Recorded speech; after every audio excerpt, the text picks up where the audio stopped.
Hey everyone, it's been a sec. This took me longer than I thought because it turns out I have a lot more thoughts on this game than I expected, and I've also been busy with a lot of life stuff.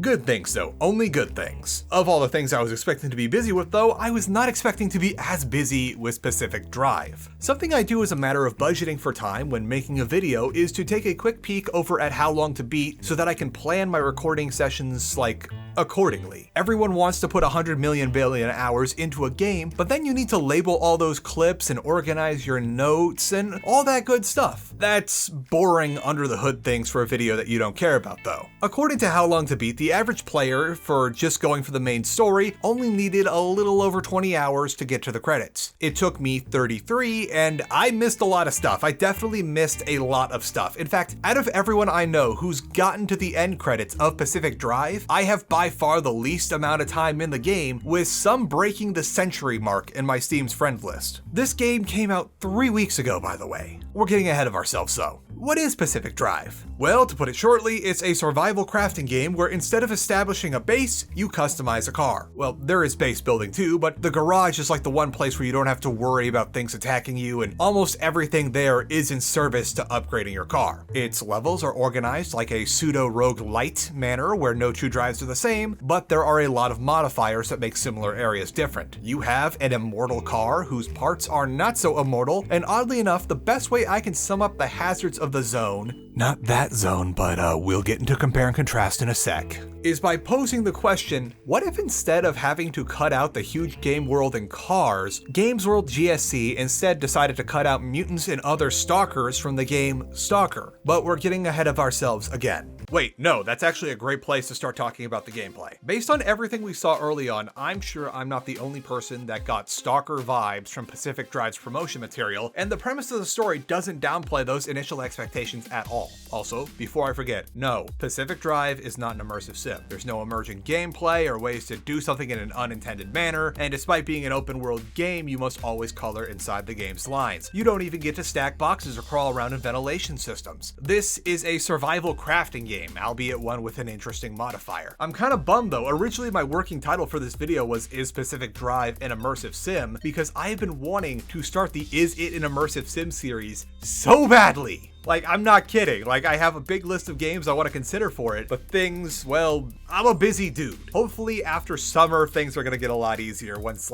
the big move is made. Let's get back on track though. In Pacific Drive, some scientists started messing with energies that humanity probably wasn't really meant to be tinkering with all the usual good intentions, but instead things went boom, and now a massive swath of formerly inhabited land, known as the Zone, is filled with anomalies and strange artifacts that can do amazing things when properly handled. The latter has led to a certain kind of person seeking riches, fame, or God knows what else to try and find ways through the big old walls that the government set up to keep people out of the Zone, here called breachers. That's about where the similarities to Stalker end though, for now. Rather than having slow, tense gunfights where a single graze can be your undoing, or carefully inching your way through the zone's anomalies as a single misstep can mean instant, painful death, you're just gunning it across expanses of the Pacific Northwest in your car, plowing through small trees and anomalies alike. Yeah, the anomalies will damage you if you're careless, but they're really more of a mild annoyance in Pacific Drive. You even later on in the game get a shield generator that basically is press button to ignore all hazards. Every drive will be a little different even if you take the same route, as those clouds of especially weird energy can wander over junctions and add more modifiers. And as I found out the hard way as I got acquainted with the Unreal Engine's crash reporter, every time you go into an area, it changes what road you enter from and what anomalies are placed where. The buildings seem to stay the same though, so it's not quite a roguelike. If anything, the games I found myself comparing Pacific Drive to the most was Raft and Subnautica. Games where survival is the first priority and you need to build stuff, but instead of settling down, you're always on the move. You survive, you explore, you collect, you craft, you get back out there and survive some more. While you can and will very much need to do a lot of crafting and repair work out on the road, every drive, good or bad, ends in the garage. You spend just as much, if not more time in the garage than you do out in the zone, zone, as preparing for outings is half the battle for surviving them. The garage is where you fix things without worrying about something going wrong or something coming along to break something else, craft high-level stuff, and most importantly, stockpile materials and do research. Those last two are on equal footing because so much of this game revolves around hoarding crafting materials for high-end items. However, most of the time you can find stuff just out in the zone and bring it back to the garage instead of expending resources to make it yourself. No joke, I did not bother to unlock armored car parts or anything else past it on the tech tree until the very end of the game, as even though that's a mid-tier tech item, it's much easier to just drive around the zone and pry armored doors and panels off of abandoned cars and just fix them up back in the garage. You can put them on your car like they were the ones you made yourself, rather than gather and expend the resources to make them on your own,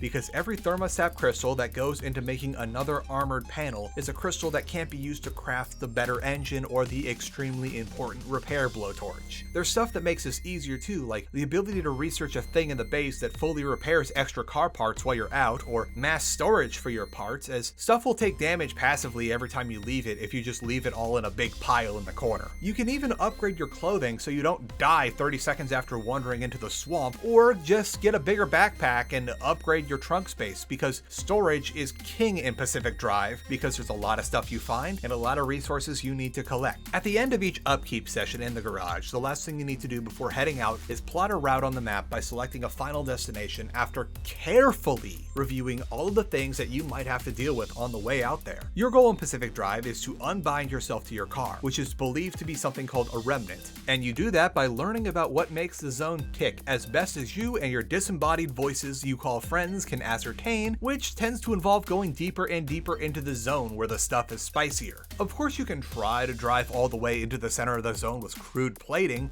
but you do right by yourself to upgrade your stuff so you'd have better survivability, and you'll need to upgrade your radio antenna anyway if you want to make the multiple jumps needed to get into the deep zone. For instance, while I don't know if I was necessarily doing everything right, I could not get to the early game objectives until I upgraded the antenna at least once to allow me to make more jumps. The objectives themselves aren't all that complicated or even satisfying, frankly. At times, most of them being get to the area on this map and scan something, with the spicy modifier being that instead of holding C to scan something, sometimes you'll need to press E to throw a switch, or sometimes you'll even need to drive into something. But that's not the real challenge of these missions. For the main missions in Pacific Drive, the journey very much is the destination, or the challenge, I should say. As while the actual thing you need to do once you get there is pretty simple, getting there is the challenge, and making it through all those hazards. It's not the finding a switch in a strange lab you have to worry about. It's making it through miles of extremely rough terrain that's irradiated, randomly shifting, oh, and there's a bunch of random things that are going to try and hijack your car. That is the challenge.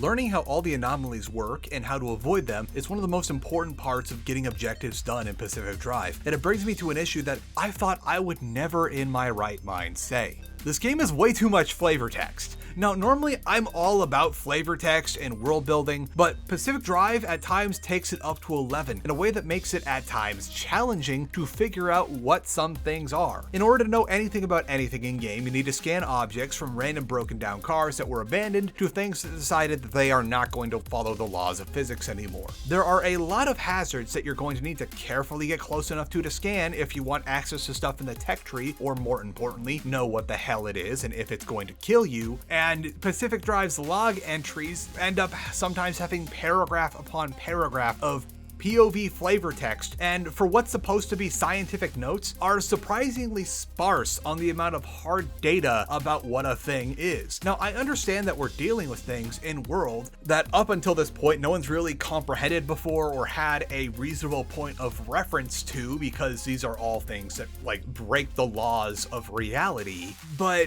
I'd rather have stuff like a threat classification at the top of an entry and maybe some flavor text after that, instead of sometimes like 5 paragraphs of so-so prose writing, only to find out what I'm reading is a reference to the Pondering My Orb meme from 2 years ago, and effectively tells me nothing about the object I just scanned, and I just have to assume, okay, let's hope this does nothing and there's no like effects for standing near it. It's like, for once, I wish you would unironically crib from SCP, where we have all the useful information at the very beginning, and then we have the lore entry. And while we're talking about annoyances, let's talk about the big one. the grind. Arguably, this is the main draw for some, as this can essentially be a mobile variant of the forest, but at times it gets egregious. The world is laid out in a way where there are quite a few higher tier resources that need to be farmed in order to maintain the upkeep of your vehicle and craft new, better parts, and they're all in separate biomes in various layers of the zone, which are all laid out in a way to where you cannot plot a route where you can get a little of everything. That means you're going to need to do a separate run for salamander eggs and swamp coral in the swamp biome, and then you're going to need to do another run for tree candy and condensed thermosap crystals in the burned biome, both of which are in the middle zone. That's 2 entirely separate runs requiring you to go through the early game areas in the outer zone to get to where you want to be, 2 times the amount of fuel and repair items you'll need to stock and craft to make sure your car can go, and 2 times the opportunity for something important to break or have quirks develop on your car. I wouldn't fixate on this so much if it wasn't for how it perplexes me that despite us literally jumping between portal gateways in an area where the laws of space-time seem to be suggestions, the only thing I cannot do with all of our magic bordering on science, or maybe science bordering on magic, is move laterally. Despite this game having a couple instances where the scientists you're working with tell you to just go out and do a run to explore while they work on the details of the next mission, you can't plot a run where the goal is to hit multiple biomes. You can't go wide instead of deep. All routes are in a certain way that if you try to hit multiple biomes in the same region or the same zone, you'll hit a dead end and be forced to warp back to the garage, or you just have to keep on going further north towards the center of the zone. You will always require multiple runs to craft a single high-end item that requires different reagents. And there's a lot of stuff and a lot of parts that need those multiple runs. And every run is an opportunity for something to break in a way you cannot fix, and you just need to outright replace it. And every part you need to replace is potentially another run for the materials you need to make that thing. And it loops and it loops and it loops and it loops and it loops, and there is just so much goddamn grind in this game. And finally, for the core gameplay, while we talked about this before, let's get a little more in-depth about the missions as much as we can without spoilers. The missions really do feel like it was intended for the trip itself to be the event and not the actual mission, because so much of them boil down to scan 3 things or throw 3 switches. This is stuff that you'd find in the starting area of a turn of the century MMO, and it's 2024. I think it's time we stopped looking at Goldshire as the platonic ideal for a quest hub. There are other factors to this that we can discuss later on in the spoilers section, such as how story delivery methods are leaving something to be desired, and we'll cap it off now at how the game's main missions just completely fall apart at the very end. I won't tell you about the end game yet, but I will tell you that the third and second to last missions are essentially the same thing. No, seriously, you do the first one, they make you just do another run in between to pad out the game's story, and then when you get your next major mission, you are doing the exact same thing all over again.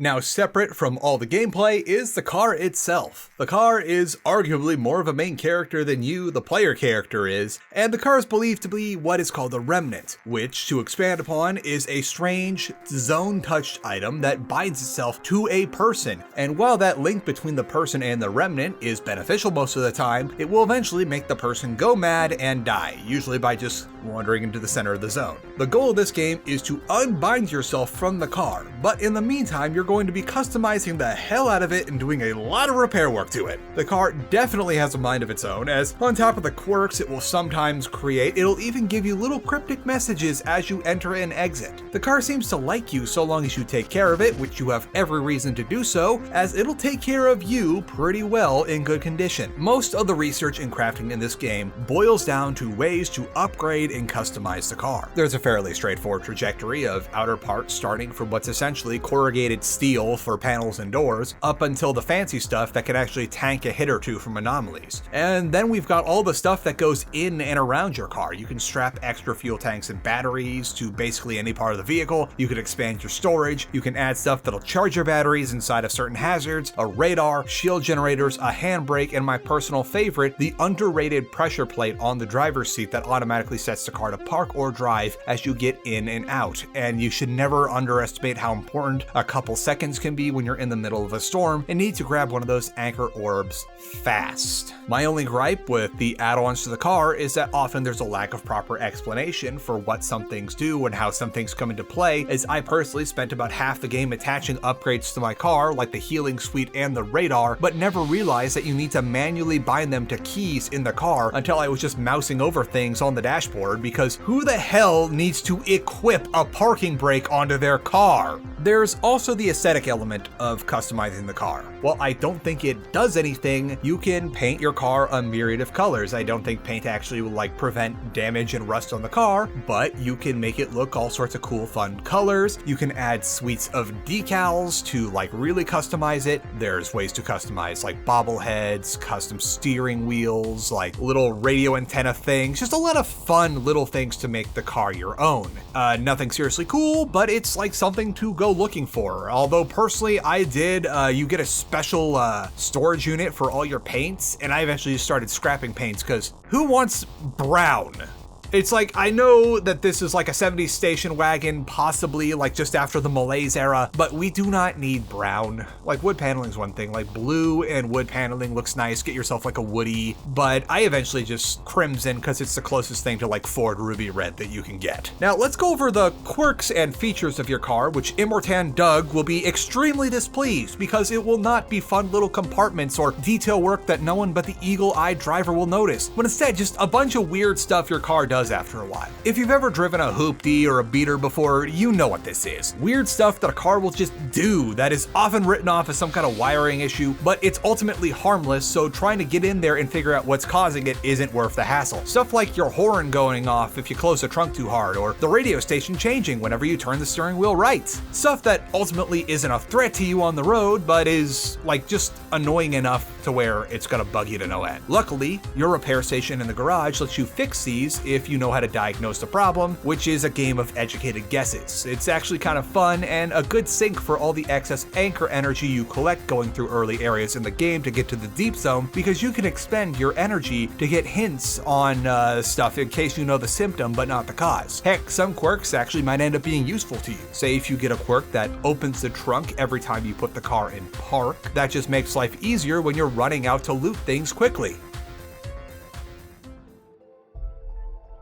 Now, normally when I'm making a video about a game that gives off any sort of potentially spooky vibes, we'd have a designated spooky segment. One big problem though, the game is never outright scary or even unnerving. And it's not just a case of me expecting it to be and not seeing it, but so many instances where it feels like things should be getting spooky, but then just nothing happens. There's a whole region of the zone that is covered in unnatural and unending darkness, and it somehow isn't spooky. If anything, I'm amazed they were able to pull that off. You go deep into the woods and grab those anchors, but never do you feel threatened or even watched. If anything, the stuff that happens when you grab the anchor becomes predictable to the point where you just shrug off anything the zone throws at you. There is an entire class of enemy in this game that teleports behind you, and it is the only time I have seen that class of enemy not even be so much as worthy of a jump scare, because you know what it will do and you know it will never do anything unless you touch it. So just never walk backwards. I kept waiting for something to happen. I kept waiting for some entity to start following me as I entered the swamps, since Tobias, one of the characters in the game, keeps talking about cryptids, but nothing happened. I kept half expecting some sort of mysterious figure to appear in the middle of the road as I drove through the unnatural darkness. Nothing happened. I wondered if there was going to be some great monstrosity, some sort of entity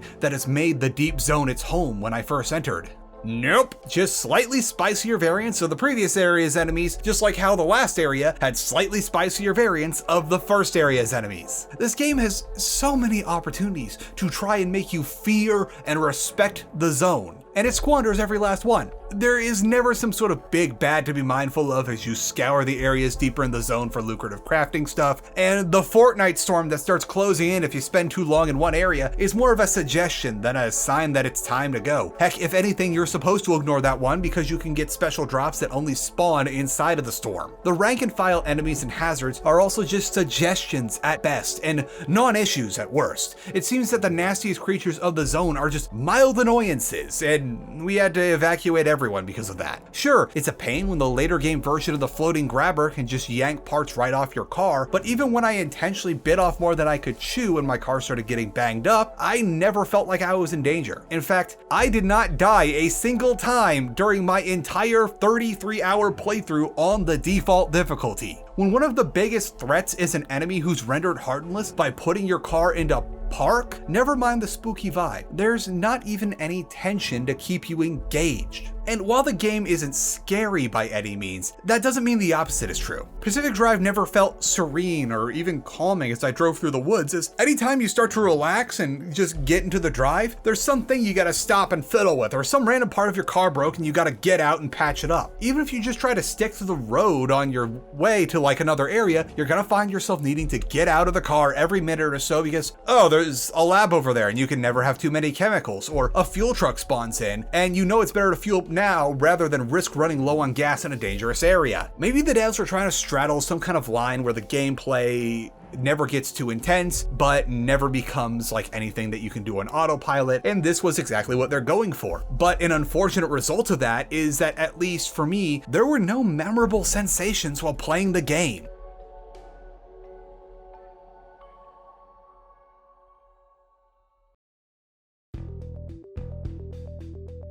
So there was gonna be a cooking segment here, but I realized how long this video already is, and just kidding, I will never miss an opportunity to get you stove-pilled. I'm feeling saucy today, so we're gonna do a chicken parmesan with a simple red sauce. Check out this cool shirt, check out my new apron. I wonder when you're gonna be able to get one just like it. We're gonna start, as all recipes should, with prep. First order of business, thaw your chicken breasts if you need them to be thawed, and cut them down the middle, like butterfly style. If you're having trouble doing this, a good trick I've learned is that if you're using frozen breasts, don't let them thaw all the way out before cutting them. Wait till they're thawed mostly on the outside, but still just a little bit stiff in the middle, and that'll make cutting them easier because it's a more rigid structure than like a floppy thawed chicken breast. Salt the cuttings on both sides and let them sit for at least an hour to let the salt do its thing. After it's been an hour or so, we're gonna start prepping everything else. Grate a wedge of Parmesan cheese and make sure to save that rind, we're gonna need it for the sauce. Then take the time to pluck the basil leaves off those plant things you get, and I suggest getting one of these because if you don't already have your own basil plant growing, just buying the leaves like fresh out of those little packets, you're gonna need like 10 of them, and that's a lot of money. Put all the leaves into a fine mesh sieve, rinse them, and then put them on the cutting board, bunching them together, and then we're gonna do what's called running through with the knife, where you just quickly chop them into small, non-uniform pieces. Run them through a couple times until they're like finely minced, and then reserve the basil into a small bowl for later. Finally,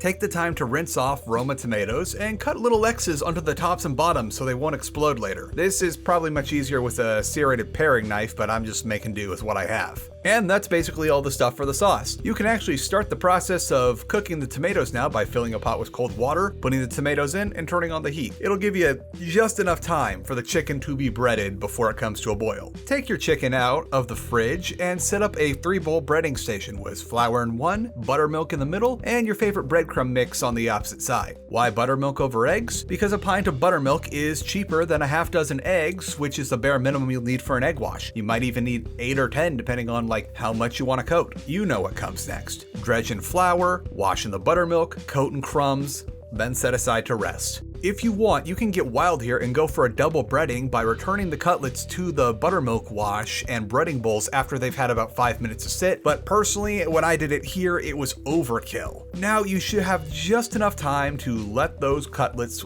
rest for a bit more while we cook the sauce. Get a large bowl filled with ice water and have that by your pot where the tomatoes are heating up, and just keep an eye on it. As soon as it hits a boil, let it go for 30 seconds to a minute, turn off the heat, and then use tongs to transfer the tomatoes into ice water. Take a sec to start preheating your oven to 350 degrees of Freedom heat units, and then, once the tomatoes have cooled off, put them into a smaller pot. We'll need the larger pot later for pasta. Do not turn on the heat yet. Use a potato masher to squish them up real good, and now take the time to add in your chopped basil, a few splashes of olive oil, salt, spices of your choice, and a splash of dry white wine. If you don't want to use wine, broth of your choice works too, like chicken, beef, whatever you're thinking. If you really want to get crazy here and you've got them handy, like you can try slow cooking this with like various bones, like to kind of get that like stocky taste to it as well. But that's for another more ambitious day. Now, take a hand blender and murderify everything in the pot. This can splash a bit, especially if you're using a pot that's pretty full, which is why we don't have the heat on yet. The only thing worse than getting sprayed with tomato sauce is getting sprayed with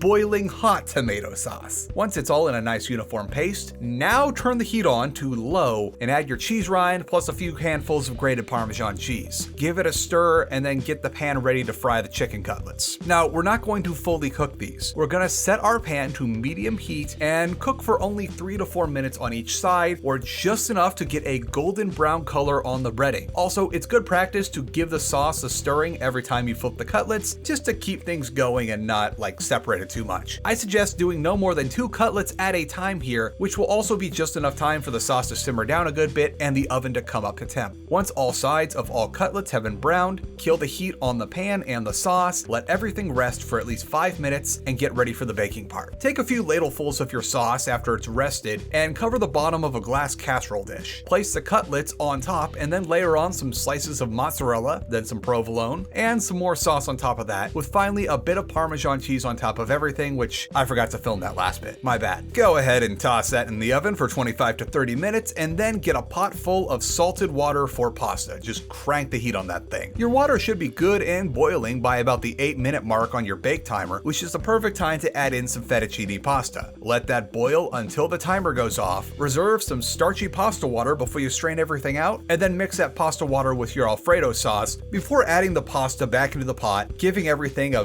good stirring and covering it with the lid to let the sauce absorb into the pasta. While that's going, pull out your chicken parm. You're going to want to let everything sit for 5 to 10 minutes at the very least before you start portioning everything for serving. When that time has passed, take one of these cheesy monstrosities and plate it with a side of fettuccine Alfredo and attempt to eat it all. I was especially hungry today, so I just barely pulled this off. I'm not sure if I regret it though. I actually kind of feel good about this. Now that we've plated up, I just want to say as a side note here that you don't have to make your own sauce if you want to try it. While it's nice and all, just based on the receipts from the store, since I actually ended up deciding to make sauce on a whim for this, the stuff to make the sauce cost more than the rest of the dish combined, which includes meats and cheeses. Maybe have making your own sauce be a special occasion thing, maybe just don't. It's understandable if you just want to spend $5 to $10 on like a nicer can of sauce. It's going to take a lot of practice to also figure out what seasonings you like in your own sauce too, so don't feel bummed out if it doesn't turn out right the first or even the 5th or 6th time. Also, yeah, I cut these cutlets in half if I did it again, because even as halved, these are huge. If you want to get the full recipe plus a standalone video for this cooking segment, that's available to all $5 and up patrons on patreon.com/charlatanwonder. It's a great way to support me, and there's going to be a lot of cooking segments coming in the near future. Now let's get back to the video. Now let's take some time to go over some odds and ends, things I don't normally talk about too much because they're things that either just don't fit my normal categories or just stuff that for other reasons we'll get into for a sec. For instance, the game looks good, except when it doesn't. The biomes themselves look great with a lot of stuff going on in them, and there's plenty of variety between all of them as you drive through the zone. But after a while, you'll notice that most of the major attractions are all made up out of the same pieces with some minor variants on them. After a certain point, you're going to be familiar with the layout of all the houses, even if you're in a totally different biome, because the little shack is always going to be laid out in almost the exact same way, except for the random loot spawns. This makes sense from a game design standpoint. Don't reinvent the wheel, and for the love of God, do not make more work for yourself. And doing this means you can focus on other things like the character design and enemies. Hey, wait a minute, all the enemies and anomalies are almost exactly the same. Yeah, like we said earlier, each biome just adds new variants of the last zone's enemies with stronger effects. Sometimes they'll have a completely different model, like going from the pothole, that thing that tries to grab you or your car, to the pickpocket, which is more of a jellyfish looking thing, but it's functionally still the same. It's around now that you notice there are literally 0 player models for any player character or NPC in the game, with one half exception. So I'm pretty sure I'm not the first one to notice this, but the tourists, the mannequin-looking weeping angel things that are present throughout the early game, bear a resemblance to the default Unreal Engine player model. And yeah, Pacific Drive is an Unreal game. I've got the crash logs to prove it. Now, before you get your blood all up, this is just a resemblance. If we look at both the tourists and the default model for Unreal, not even counting the different textures, as the tourist is obviously wooden looking, where this is just default, while the head and hands between the two models are similar, the arm joint joints, hip joints, and the shape of the torso are totally different. Additionally, a wooden mannequin that moves when you're not looking isn't exactly a unique thing. I'm sure you're already thinking of 2 or 3 other games that have those. I guess my real issue here is that the most complex entity in this game is a posing mannequin, and then everything else is a series of simple shapes or existing assets that all have different glowing effects depending on your region. And the reason why that is disappointing is because while the environments look good, the game is surprisingly resource intensive. Now, as a point of reference, my PC is running an RTX 3090, an AMD 3950 X16 core processor, which is the AMD equivalent of an i9K for the Intel boys, 128 gigs of RAM, and this game is installed onto an NVMe SSD. That is well beyond the recommended specs for Pacific Drive, and it defaulted to max settings when I first booted up the game. But in spite of this, the game will max out my GPU, with usage hovering in the upper 90s according to my monitoring software, and it makes the fans on my PC scream bloody murder when this game is defaulted to max settings. I had to turn everything down to medium, and then turn on DLSS to high performance mode to get my fans to calm down and get my power usage at a reasonable level for what this game is. As a point of reference, I accidentally booted up Helldivers 2, a game with much prettier models and physics than Pacific Drive, when I started a recording session, and I decided, screw it, I'll play through a campaign and keep my eye on my performance monitor to get a point of reference. Helldivers 2 on Ultra tops out in the upper 70 percentile of power usage when things are getting spicy in the middle of a bug nest, which is also about what Pacific Drive uses after I knocked everything down to medium and played with the DLSS settings. Now, I actually have an idea as to why Pacific Drive not featuring any polygon-intensive NPC models or crazy cape physics is still a power-thirsty game. There is this thing games do called culling, which is basically the game not loading anything the player isn't immediately looking at. If it's not in your field of view, the game deloads it to save on resources. This is combined with things like level of detail settings, or LODs, which makes it where a game can be really pretty without requiring a GPU farm to run it. In Pacific Drive, you are almost always driving in a car that is a pretty decent simulation of a car. And do you know what cars have? That's right, rear and side view mirrors, and the mirrors in Pacific Drive work. That means on top of everything in front of you that's being loaded in as usual, all the stuff behind you needs to get loaded in too to be displayed on your mirrors. Given everything we've just talked about with the simplicity of the models, I think that this is a culprit as to why this game is so resource intensive. Speaking of the car, do not expect any sort of deep tinkering or modification on the car. While the quirk system is pretty cool, as far as mechanical work goes, your options are to either slather Bondo over everything or use a one-time consumable to fix a certain issue with a part. Additionally, aside from special items like the radar or the handbrake, your upgrades on the car are limited to body, lights, tires, engine. Yeah, you can tack batteries and external fuel tanks, but what about this thing called, an alternator? Those existed in 1998. Why can't I find a way to fix or add an alternator to my car so I don't have to jump my car's battery every time I run my headlights for more than 5 minutes? It's like, yeah, I'll take like a fuel usage penalty because we're like looping the alternator into like the engine's drive. Like, why? Common sense thing. And what about shocks? Despite this game being almost entirely driving when you aren't in the base, they've made boosting and jumping off ramps something to avoid at all costs because you will take massive damage every time you land from a jump of 2 feet or higher. I'm not asking for like some Gran Turismo levels of tuning here, but I'd at least like the opportunity to make my car a little more off-road capable by doing something beyond just slapping some nubbies on the wheel and calling it a day. The lack of depth for the car goes the other way too. I noticed that no matter what kind of plating I had on my car, there seemed to be no noticeable performance decrease, despite most of the upgrade panels mentioning in their flavor text how back-breakingly heavy armored and Olympium panels are. The type of tire I'm using doesn't seem to affect my cornering either, and I don't think I'll ever need to worry about cooking my brakes no matter how recklessly I drive. It very much feels like skin-deep customization for the sake of video game, and maybe that's for the best when you consider how hard of a treadmill you're on, just grinding to keep all your other parts like in one piece. With things getting especially bad towards the end game where sometimes your tires will get straight up shredded, not even punctured, from sitting there being parked. I wish I was like joking about this, but it feels like they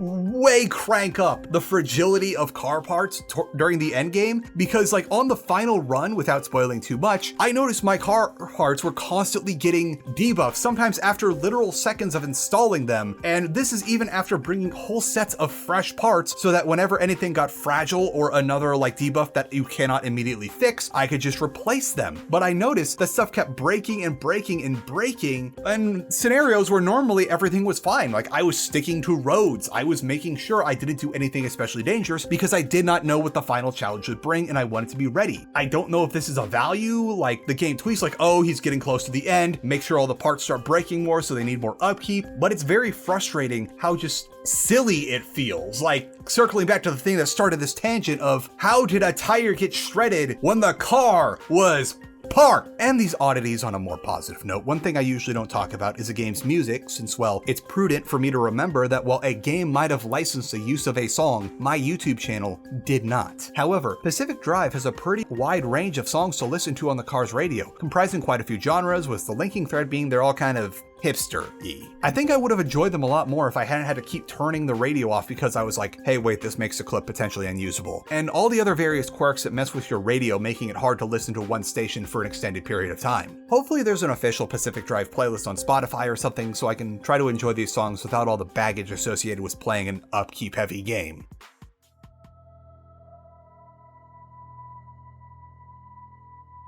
Okay, time for story stuff. Don't worry, we're not at plot details yet. I think we first need to readdress the comparison to S.T.A.L.K.E.R. I don't think that Pacific Drive takes direct inspiration from S.T.A.L.K.E.R, but rather takes inspiration from S.T.A.L.K.E.R's inspiration, Roadside Picnic. While a lot of common terms like the zone and anomalies exist between the three, where S.T.A.L.K.E.R has tons of grizzled mercenaries and paramilitary factions fighting a war in the zone. Both Roadside Picnic and Pacific Drive are much more mundane affairs where no one is bringing in firearms to the zone, because what good does a gun do you against gravity manipulation? Also, much like in Roadside Picnic, people were allowed to live near or even inside of the zone for a while, with the borders not being so heavily guarded because breachers and Roadside Picnic stalkers often brought back useful stuff that advanced science by decades or even centuries. There's a few podcasts, which we'll get into that in just a sec, that mention how the government even made an active push to try getting people to adopt limb-based technology, limb being the stuff that makes everything get weird in the zone, which is extremely potent, which parallels the third arc of Roadside Picnic, where the zone has been plundered for so long that people have begun to adapt the treasures to everyday items, such as the self-replicating batteries which were used to power cars. Where Pacific Drive breaks off from both the zone of S.T.A.L.K.E.R and the zone of Roadside Picnic is that unlike those two zones, which at least for a time were being contained, in S.T.A.L.K.E.R's case, and mostly benign outside their borders, the zone in Pacific Drive was unable to be contained and eventually abandoned by all except for a handful of people that had to go into hiding to avoid being forcibly relocated, with the government organization made to manage the zone going as far as to seal all entrances with concrete and declare everything above it a no-fly zone. The inciting incident of the Pacific Drive story is that against all odds and precautions, the player character finds a way in. I think it's time we got into the premise and then we'll do plot details. So the premise of Pacific Drive is that in the early 20th century, one Dr. Ophelia Turner, or Oppie for short, discovered a way to tinker with waves of light that essentially meant free energy forever. It's a complicated and nebulous process, but it has something to do with radio waves or radio frequencies, I'm not quite sure. Things were going great until they got a little wild, and the expansion of this new energy, known as LIM, became uncontrollable, and the government had to step in. The government formed an agency called ARDA, which oversaw the containment and study of LIM in what was now being called the Zone. People were still allowed to live there for a while, but as the zone began to expand, parts closer to the initial outbreak became more and more unstable until they had to go full Pripyat and evacuate everyone on zero notice. Security around the zone tightened as things got worse until eventually ARDA all but dissolved, sealing the entrances to the zone shut behind massive walls. The zone had been closed off for a while until you got there, and much like the other reality bending areas, it seems to have a mind of its own and maybe even wants to help you. Sometimes this comes in the form of entire sets of car panels or tires materializing behind you. Sometimes this comes comes in the form of a podcast tape being left free to find in a conveniently placed little free library. Oh yeah, this game's lore is delivered through podcast clips. I wish I was kidding, but if you want to learn about the zone, you gotta listen to some lady's podcast. At least it didn't have that like heavy-handed at best and usually obnoxious Radiolab style of editing that anybody that's convinced their local NPR affiliate to syndicate at 3 a.m. uses. That over-edited crap is a crime against anything that listens. Sidebar here, this is completely anachronistic. The events of this game take place in 1998, meaning that these podcasts would have had to existed for at least a few years before the events of this game to be lost in the zone. There are also other podcasts you might find on your radio that overtly call themselves podcasts. In case you didn't know, they're called podcasts because before the iPhone, there was the iPod, and you download broadcasts from iTunes to listen on your iPod. And according to this BBC article I found through Wikipedia, while the iPod itself was first invented in 2001, the term podcast wasn't first used until 2004. My headcanon around all of this is that the collective trauma of having about a fifth of our nation turned into an uninhabitable hellscape drove us into a brief period of accelerationism that ended with us prematurely inventing podcasts for our suffering. Which,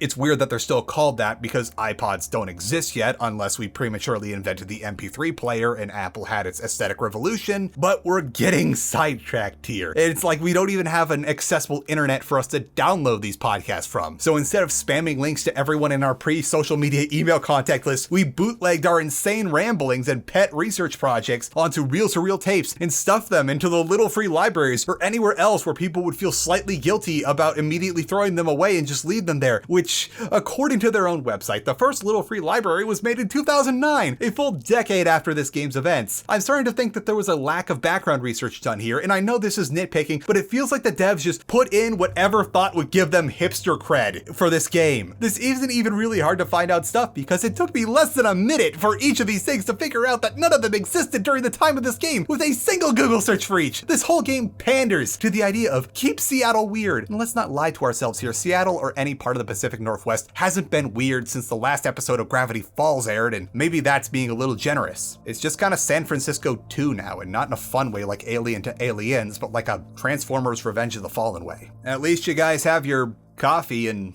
Duff McKagan. He's pretty cool. Okay, let's climb out of this sidebar and get to the story stuff.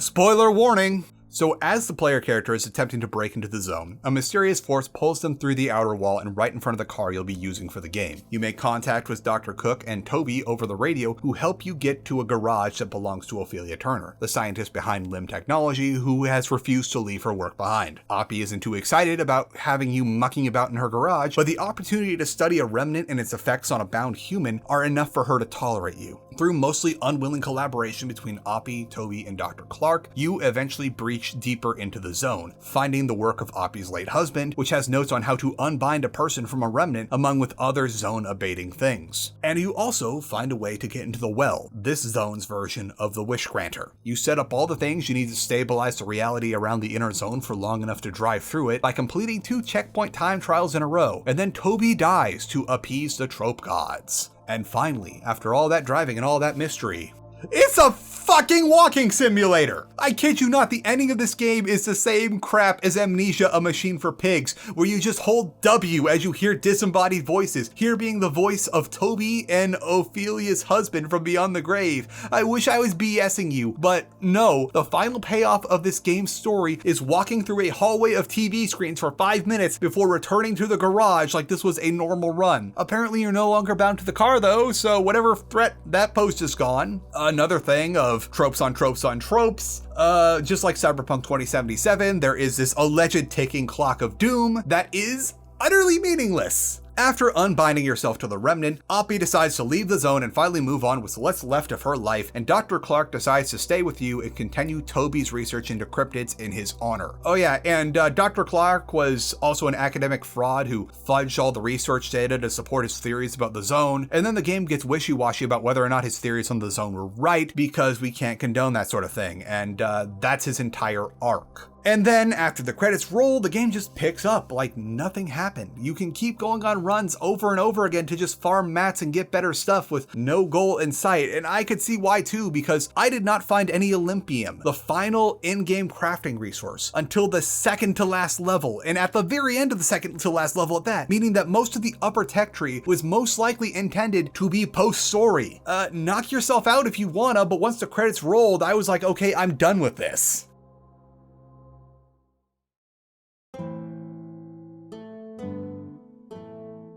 So as I round up my thoughts on Pacific Drive, it definitely feels like it's a roguelite survival crafting game that tacked a story on and called itself an adventure. Maybe it's just that this kind of game has been so poisoned by so many bad actors and almost feels as if this was an early access game with how enemies are all just slightly similar variants of each other. Like you're half expecting a year from now we'll get a big update that adds new, more unique enemies and features that feel like they should have been there from the beginning, such as the ability to move laterally across the map or more ways to fend off enemies beyond just shooting flare guns at them, because I don't think that did anything beside from make me feel better about the situation. But in spite of all of this and the endless little detractors that pile up into a big heap of mixed feelings, I still felt the urge to play more after I finished. While I'm done with recording and have more footage than I'll ever need for this game, the urge is still kind of there to go back and play the game, get a few more runs in, see how the car handles with the Olympium engine and all that Olympium panel work. Maybe there'll be cool new stuff at the end of the tech tree or stuff that makes repairing parts trivial so you can focus more on being out on the road instead of prepping for your trip. If this was just an objectively bad game, I wouldn't be talking about it for nearly as long as I have. But if it was just a pure good game, I don't think my thoughts on it would be so complicated. Personally, I don't think this is a contender for any serious awards unless we end up having a really, really bad year for games, but I also wouldn't not recommend this. Pacific Drive is a kind of middle road where if you're looking for a cool twist on the survival crafting game, then this might be a home run for you. But if not, all those little detractors might make this more of a no-go. Hopefully, based on this video, you already know if this is for you or not. I want to thank you all for watching and ask that if you enjoyed this video to do all the algorithm things. And if you want to help me keep making these videos, please consider supporting me on patreon.com/charlatanwonder. There's all sorts of cool stuff there like access to my Discord, early videos, and 4K unobstructed cat clips. Now let's sign off. Remember that no matter what you do, be it filming yourself and your buddies skating, painting, or anything creative, what you do is art. It is never content. Content is a word that has been twisted into a means to grind up all your passions into a gray sludge meant only for the mindless consumption to make a line go up. Your art is sacred. Your art is a reflection of you by the very nature of its creation and embodies your skills, passions, and dreams. So fight for your art because you are worth fighting for. Stay saucy, everyone. We got a saucy boy. Who's also a blanky boy and a box boy. He's just so annoyed that we came home and interrupted his naps. I gotta go around the table, gotta maneuver around here. Get to our blanky boy. Like, my wife was just getting job interviews done and they gave us this blanket at one of the places. Like, they gave her a bunch of gift boxes at all the hospitals, and this blankie was just right for our chonkulus. Big yawn.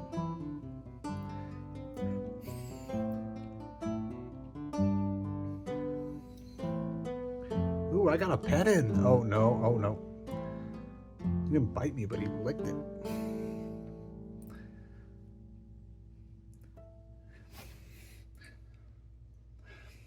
What? First you were angry about it, and I was like, oh, why'd you stop? Fine. I'll leave you to your hygiene.